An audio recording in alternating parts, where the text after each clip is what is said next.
Good afternoon. I'm Eric Koenig, Director of Marketing with Heritage Parts. I'm here with Robin Ashton of the Ashton Report. Heritage and the Ashton Report have partnered to be your pass to NAFEM 2019. Yesterday we talked about connectivity and equipment getting smarter, broadcasting more data, improving operations. We want to continue that conversation and think about it from the end user side. Well, there's some things I learned today. I did a seminar that Emerson put on, the folks that make compressors, but they own Cooper Atkins now, and they own another. They actually do cold chain things in a lot of industries, all the way from harvest to the end users, whether that be a supermarket, whether that be food service. But Jim Cleva, who's the head engineer, equipment engineer for Wendy's, was on that panel, and he really taught me a lot about the way operators think about the connectivity. For those who may not know, NAFEM, for example, created a data protocol more than 20 years ago. So this has been developing over a long period of time. We talked about that a little bit yesterday, and how we're kind of into the third generation now on the equipment side, because food service equipment can send off a huge amount of data depending on how much you're monitoring of it. You know, a cooking process. Think about a combi oven.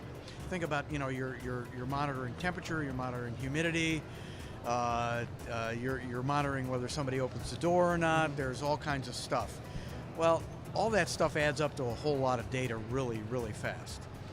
But what Cleva said that they're concentrating on, what as he said, what my bonus is based on, is how do I use equipment technologies, and this goes into the broader question of automation.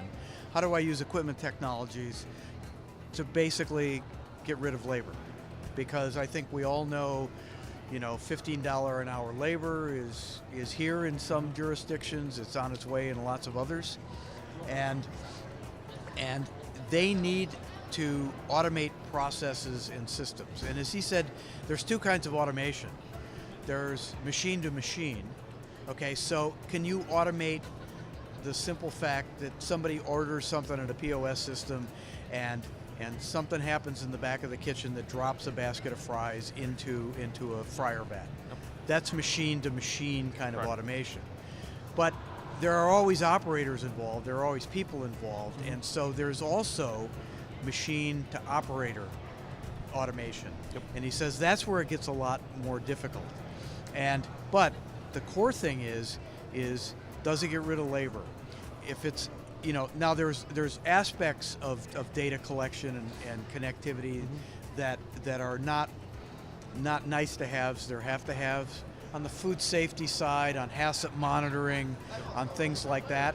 But once you get beyond that, there's two things from a business case standpoint that can help a customer like that, justify it to their bosses. And that is uptime, continuous uptime.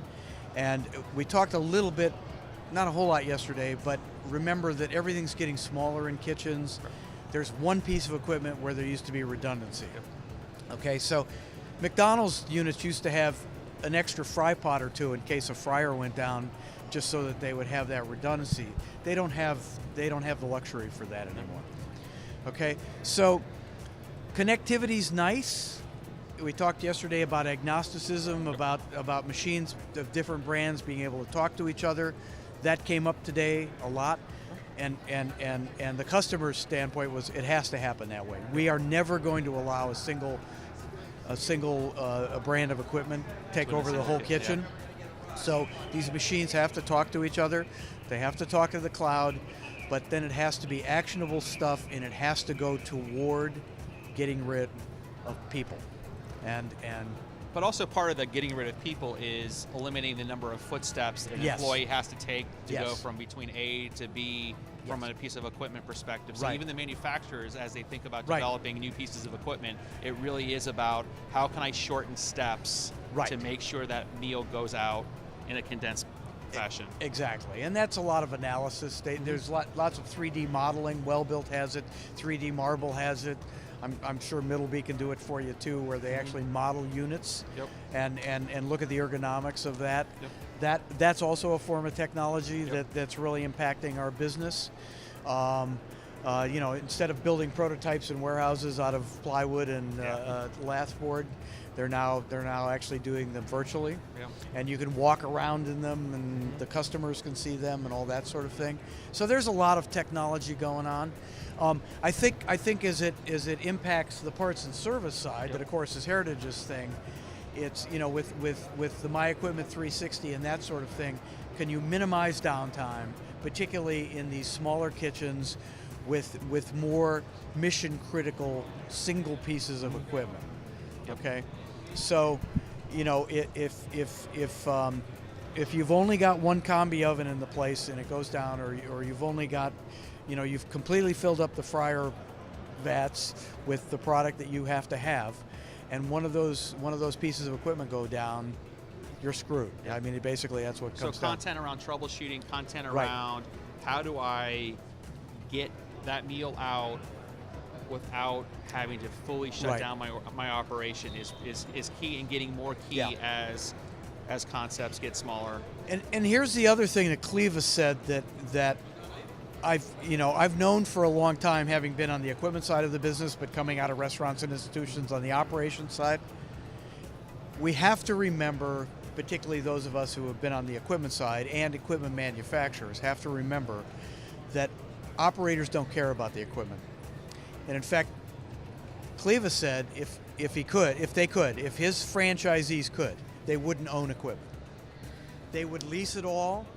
They would know exactly what the impact was on the P&L every month, and it would be totally the manufacturer's responsibility for maintenance.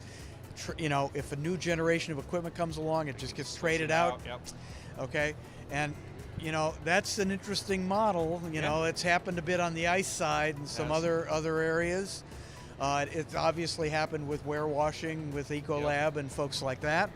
So just kind of that was another thing that kind of like a light bulb kind of like, ooh, there's probably a business opportunity here if somebody thinks about it. There probably is. And it might be well-built leasing it out, or Middleby or ITW or whatever, but yeah, those are the kind of things to keep in mind. Now, like we said yesterday, at the same time, there's a lot of cool new stuff out there.